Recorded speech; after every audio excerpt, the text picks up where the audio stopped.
Welcome to another episode of Fit Talk with me, Brian Sperduti of Genesis Personal Training. And today is one of my online clients who has such a cool story and has had a ton of success, and she's totally awesome, Kimberly Lopez. Before we get into your 137-pound weight loss, I want to get the chance to actually give the audience a little background about you before we met. And I like to hear those things too, because I don't know much. So let's get into pre-Brian, before we met, and what you were kind of going through when it came to weight loss and some things you were dealing with, and basically what led you into contacting me and us having a coffee at Starbucks. Okay. I can remember for the longest time that my mom always had me on diets. Like, I think since probably age 10, which it's sad to say, but she did. And they were the craziest diets. They never worked. You know, I was a kid. I wasn't ready for that. I didn't understand that. And I remember being on Weight Watchers when I was 16. And Weight Watchers worked. I lost about 25, 30 pounds, but then I stopped going. So I didn't really realize, like, I was kind of counting calories with Weight Watchers, but they have a point system. But I lost weight and I stopped going because I was a teenager. I wasn't into it. Like, it wasn't my biggest priority. My mom was actually sick at that time. She had ALS, which is Lou Gehrig's disease. So a lot of my concern was about her and helping her with whatever she needed. My parents were divorced, so I'm sure that had a lot to do with me eating and, self-medicating, I would say. So since Weight Watchers, I hadn't done anything. And then since I was 22, my mom died when I was 22. And since then, I had been losing one family member after the next. So the weight just kept piling on. And then 2 years after my dad died, I contacted you because I was with Jay, who he was my PT, and he's like, talk to this guy. And I'm like, okay. And like, I was serious about losing weight, but I just thought, well, who's this guy? Like, this isn't going to work, but I'll call him. And here I am. Like, it worked. I thought I'd have to be working out every day, but I don't. So here we are. And that's a lot too when you're younger to go through all that, because I think a lot of the times when we don't have an outlet, we tend to just self-medicate with food. And it happens. It's a stress reliever. Food is definitely a stress reliever, 100%. Yeah. I never ate like all this food. Like, I tell people it wasn't like 600-pound life. I didn't sit there and eat a whole pizza, but I also probably was eating way too many calories because you don't realize like how many calories are in the foods you're eating unless you're educated. Yeah, 100%. And that's a big thing too. A lot of people will think, oh, I eat really well. I have like a handful of almonds and I have granola and I have this. And it's like, well, at the end of the day, we consider them to be like, clean and good foods, which they are, and they're very high nutrient dense. But at the end of the day, calories in are calories in. Like, if you're not in a deficit, you're not going to see a weight loss. And that was one of the cool things in your case too, because you didn't exercise. This was just strictly caloric deficit. Yeah, I exercise sporadically. Like, for a couple weeks I was swimming and I noticed I was going up in weight. So I don't know if I was swelling. I do have an autoimmune disorder where swelling's a big issue for me. I'm on medication for that. So I was like, I'm not doing this. I'm just going up in weight. And like, I felt good, but the weight wasn't coming off. So I don't know if I didn't give it long enough, but I went to the gym here and there, but nothing consistent. Yeah, and that really trumps the thought that you have to do these crazy exercise sessions and you have to do tons of cardio and you have to do all that stuff. And at the end of the day, when you want to see a weight loss, it's going to come down to how much you're consuming. Right. Blank. Yep. When we first met at Starbucks, now you had already done Weight Watchers, so you had some idea. I'm a big Starbucks, but I meet everybody at Starbucks. I like coffee. Yeah. But was it, now you've already come from Weight Watchers, so you know the tracking method worked, right?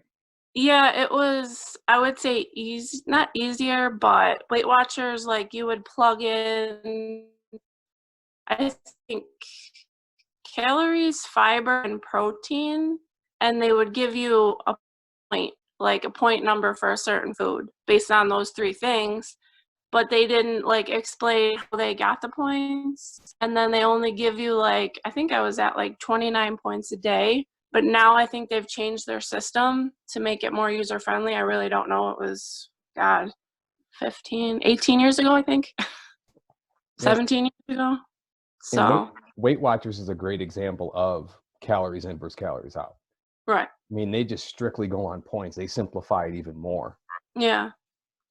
Did you find it to be difficult at first going back to that tracking method? Because you weren't tracking for a while after weight loss, but when it came to here's a suggested intake, here's what we're going to track, in the beginning, did you find it to be difficult? Yeah, because I was like only eating foods that had a barcode because I could scan it into my Fitness Pal. But then I learned like, okay, this is, a cup of this. And then I got the food scale. So I started weighing food and it became a lot easier. So now I track as I eat, but I can go half my day and eat and then track and have plenty of calories left for dinner or whatever. And then if I'm out and I can't track it right away, I know like, okay, this is way too much. This is what I should be eating. Sometimes I'm a little off, but nothing serious. Like once I get home, I just track it and that's that. Yeah. And I think that's the cool thing too, is that I think when you get away from like, hey, there's just 6 magic foods that help you lose weight, and you can Right, incorporate a system where people have a wide variety of foods they can include, it right. definitely helps with adherence. And you've been doing this. I mean, I repost your food pics because you make some delicious looking stuff. Once you realize after a while, okay, I understand what I'm doing, you definitely can ad lib a bit more, like you were saying, when it comes to like eating out, or when it comes Yeah, to knowing, oh, I have this many calories left, I'm good for the day. yeah, It's definitely like a stress relief from initially starting, where it's a bit much when you got to really, it's like learning a new system. It's learning a new yeah. computer system. It was a lot. It was stressful and like there were times where I just didn't want to eat because it was stressful. And now if I go out, I try to stick to places that have calories figured out for me. But if I can't, I can't. And I just, I tend to eat similar foods because I've tracked them before. So I know, okay, this is what I entered for this. But I don't like eating the same foods. I get bored with the same foods. Right. No, I So, definitely have. I find my days that I'm busier, I kind of stick to the same food just because I'm busy and I know I have to eat. It's not exactly yeah, that I want to eat. I just want to get in it and go. But the yeah, days when I have more time at home, I can definitely take my time, create different meals, and try to be a bit more creative, which is cool. yeah, You don't have to right. stick to those same foods, you know? Well, the other night, I only had like 550 calories for dinner, and I'm like, that's not a lot. And I made chicken sausages on a roll with rice and broccoli, and I think it was like 420. I haven't posted it yet, but I'm like, I didn't even realize it would be that low. Yeah. So And that's the I thing was too, full. with a lot of the foods too, you get to eat a bunch more. Like Hmm. I don't think people realize, like when you track that, it's like, oh wow, I can have a bunch of this. It's not like you're eating like a high calorie dense piece of cake. Hmm. When you get creative with meals and start making your own, you don't realize that the calories aren't as high as you think. Right. And I eat a lot of fruit. Like some Mhm. days I'll eat an apple, a banana, Wait, a couple did I say halos. you could eat fruit? No. I'm just kidding. I'm just kidding. So I many mean, like, so I've many people always cut fruit out, and I have no clue why. because they teach you, like, I remember hearing this when I was younger, like, all that sugar is not good for you. Right. And I'm like, I'm not diabetic, so I'm not too worried about it, but it's low calorie. Like, Hmm. I could eat all this fruit for under a couple hundred calories and I like it, so why not? You And know? let's be real. When's the last time somebody went to the doctors and they're like, Bob, it's the grapes? Yeah. You know what I mean? Let's be real. Like Right. it's just people will clump fruit in with like highly processed, sugary, low nutrient dense foods. And it's Yeah. like that's not the case at all. And I think that's Right. one of those myths that you and I both know we see a ton of, that people throw out and you're like, yeah, that makes no sense. But Right. you know, and at times, now let's talk about this 137-pound weight loss. And again, that's what limited exercise. Like I cannot stress to people, And like, this is going to be my little rant. When I see people posting, especially now that we're all quarantined, Right. push-up challenges and this challenge and Zumba challenge, I'm like, let's do the caloric intake challenge. Let's like, Yeah. let's just make sure that, we don't come out of this, set back from what we were trying to achieve when it comes to weight loss, and Right. I think sometimes people think because they, did 20 minutes on a treadmill at home that they can do margaritas and quesadillas because they're quarantined in. And it's like that cardio session really became like null and void. Like it really, Right. you know what I mean? I mean, I get it because a lot of people do it for stress relief because they feel 100%. good. I enjoy doing some cardio Oh, absolutely. because I feel good, but I don't want to. Like, I know it's not going to attribute to weight loss unless I consistently do it, and I know I'm not going to. Right. And I've told Chris, like, I've been wanting, I don't know where this comes from, but I've been, like, wanting to go on a jog. And I'm like, Yeah. I don't know how far I could get. I want to see, but I've never been a runner. I've never wanted to run, but I feel like now I do. So I don't know. Mhm. That's kind of weird to me. That's really cool. But you also know that calorie consumption is number one. Right. You know what I mean? And that's a big Yeah. thing. Like with the clients that I work with, they know that you want to do those other things. That's perfectly cool, but make sure you're tracking those calories. That's where you're going to see the biggest difference when it comes to weight loss. Right. And again, 137 pounds down, 20 months, which is Yeah. awesome. But along that road, we've had some bumps and we've had some. I had a bump last night. Yeah, it happens. It happens. But Yeah. but that's real life. I always tell people don't let minor little bumps in the road lead to major setbacks. And I'm sure you've gotten this text many a times. Brush off your shoulders and keep moving forward. You can't change the past. It is what it Yeah. is. Even myself, like the way I approach nutrition, it definitely cuts down on the amount of binging because I don't feel like I'm doing this reward-based eating plan where I can't have a peppermint patty until Saturday, and then Saturday I eat 27 peppermint patties. If I want a Right. peppermint patty on a Tuesday, I just eat it and call it a day. Right. But that's not to say I still don't binge. It happens to all of us. Right. You It know what I happened to mean? me last night. I didn't binge, but I had too many donut holes. Gotcha. So They'll get you. when that happens, like, I used to just be over. Now I'll put it on the next day. So, Hmm. like, the next day, I'm a little bit more screwed, but I did it to myself. So I have less calories today, but it's all right. And again, though, you want to redistribute calories so you can do some of those things. Absolutely, because at the end of the day, we look at everything weekly, bi-weekly, monthly. You know what I mean? So Yeah. one day isn't gonna. Oh my God, I don't want to see somebody mess up on a Wednesday and then just go diet starts Monday, and it's like, no, you're missing like 4 or 5 days in there. Like, don't do Yeah. that. You just I'm bust really it. hard on myself with that. Like, I know I'm going to regret it, but I do it and then I really regret it. So I've stopped. Like, I used to be worse at it. So I'm not as bad, but I still have my days. You mean you really regret it the next day when you look and you're like, oh, I got to count these 4 donut holes. I Yeah. want my calories back. Yeah. It happens to the best of us, though. But even along that way, one thing that we ran into was sleep and stress. Yeah. I mean, talk a little bit about that because I know we've talked Ugh. about that. Sleep's a big one for me. Like, I can get 8 hours. As long as it's good 8 hours, then I don't see an increase in weight, water weight, whatever. But if I sleep like less than that, I won't see a drop right away. And there was a time where I was sleeping like 4 hours a night, 4 hours a Remember night. that? And I'm like, I told you, okay, come Friday, I'm sleeping in Saturday and Sunday, so I know I'll see a drop. I would sleep for like 10 to 12 hours and see the drop. But then the next week, it was back to the 4 hours, 5 hours. And I'm like, I don't know what to do. I'm working 2 jobs. Like, it is what it is. Yeah. And now with quarantine, I'm seeing that weight loss because I'm actually getting sleep. Isn't it wild? Yeah.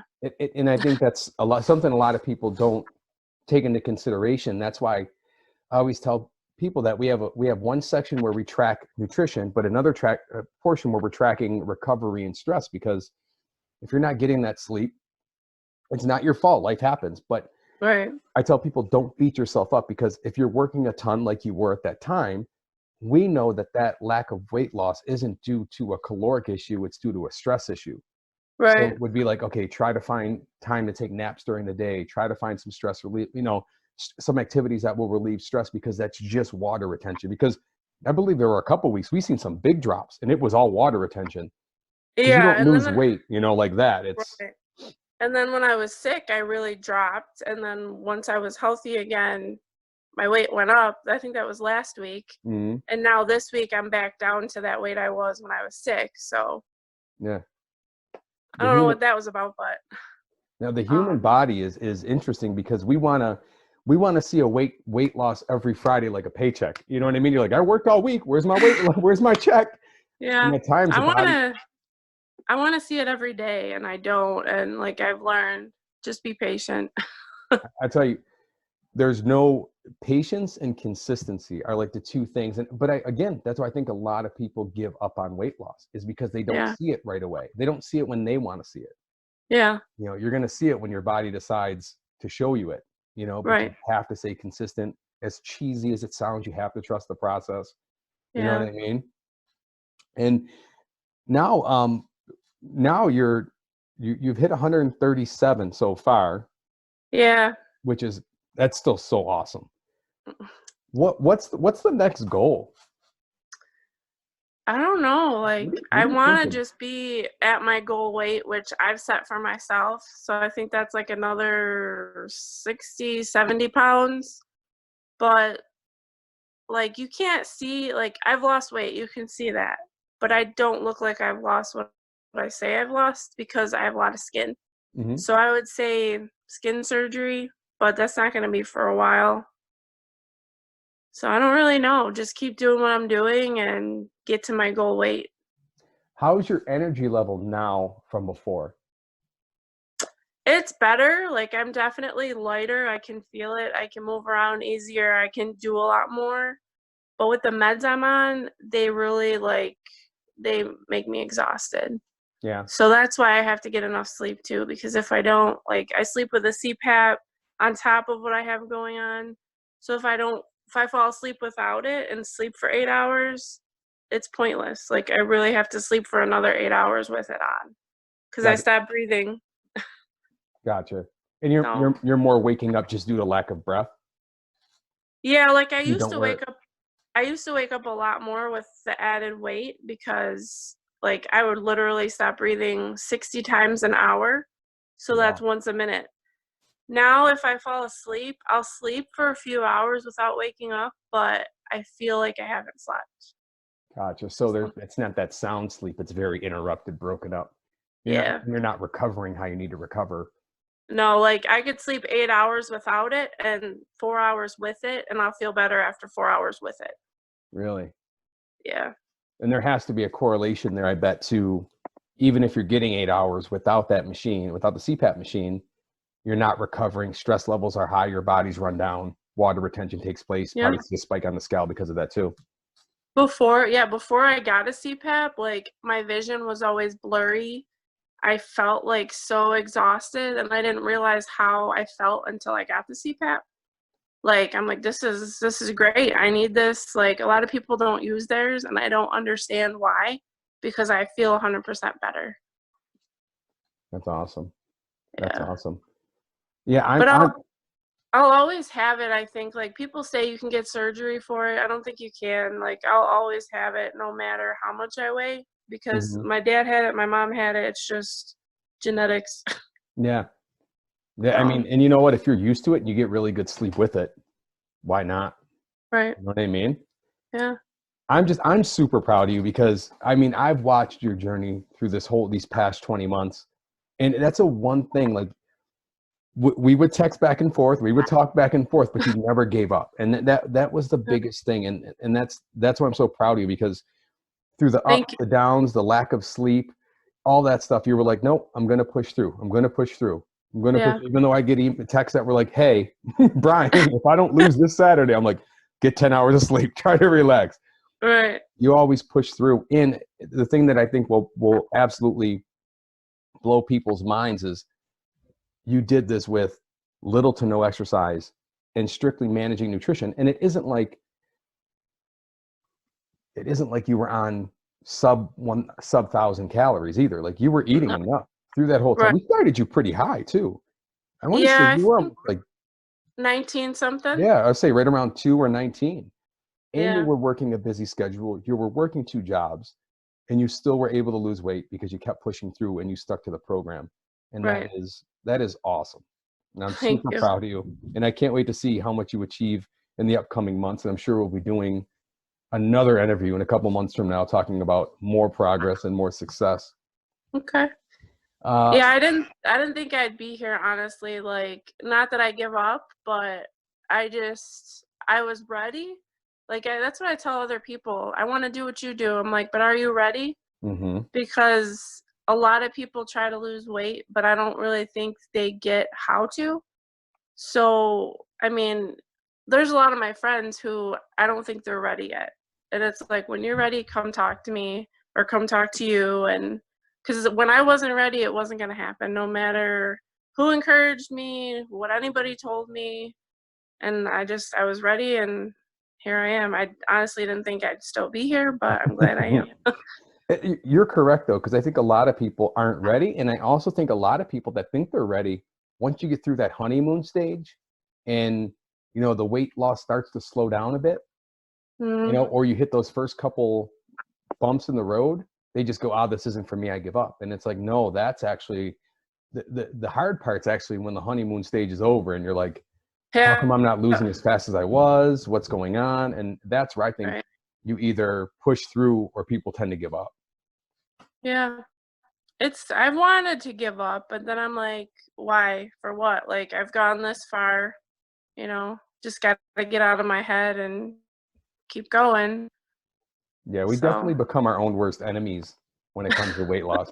I mean, when I compete, you're always in your own head. It's just the way it is. You know what I mean? That's from general weight yeah, loss to prepping for a show. You're always in your own head, and you got to like clear your thoughts and push through. Cool. All right. right. Cool. There you are. I thought I lost you for a second, but I want Yeah. to. I know. But I want to thank you for letting me interview you and putting your story out there. I really believe a lot of people are going to be inspired by it, I and hope so. I guarantee they will. And Okay. you and I will catch up soon through text. And this new Zoom thing is more face to face, which I absolutely love. So we'll be doing more face to face chats, just in general, going over stuff. Okay. But I want to thank you for joining me, and I'll talk to you soon.